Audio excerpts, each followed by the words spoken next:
যখন তুমি নিজের রক্তের মানুষের দ্বারা কষ্ট পাবে, তখন তুমি একবার নবী ইউসুফ আলাইহিস সালামের কথা মনে করো। তিনি কিভাবে নিজের ভাইয়ের দ্বারা প্রতারিত হয়েছিল। যখন তোমার বাবা মা না বোঝে তোমার বিরুদ্ধাচরণ করে, তখন নবী ইব্রাহিম আলাইহিস সালামের কথা মনে করো। তার বাবা তাকে আগুনে নিক্ষেপ করায় ভূমিকা রেখেছিল।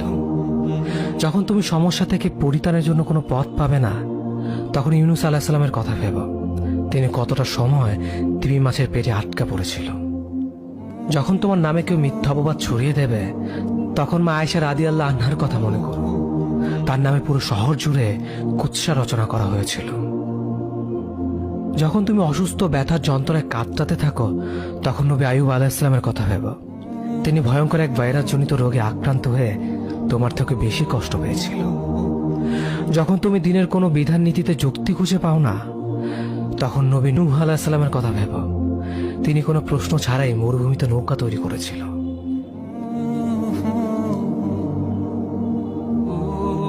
যখন তুমি আত্মীয়স্বজন, পরিবার, বন্ধু বান্ধবের কাছে হাসির পাত্রে পরিণত হও, তখন তুমি শেষ নবী হযরত মুহাম্মদ সাল্লাল্লাহু আলাইহি ওয়াসাল্লামের কথা ভেবো। রাসূল সাল্লাল্লাহু আলাইহি ওয়াসাল্লাম বলেছিলেন, সবচেয়ে বড় পরীক্ষা দিয়ে সব থেকে বড় পুরস্কার আসে।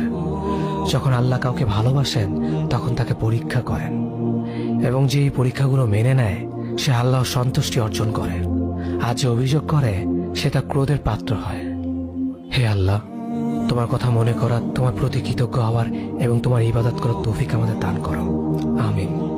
যেভাবে তুমি সন্তুষ্ট হও, সেভাবেই আমাদের পরিচালিত করো।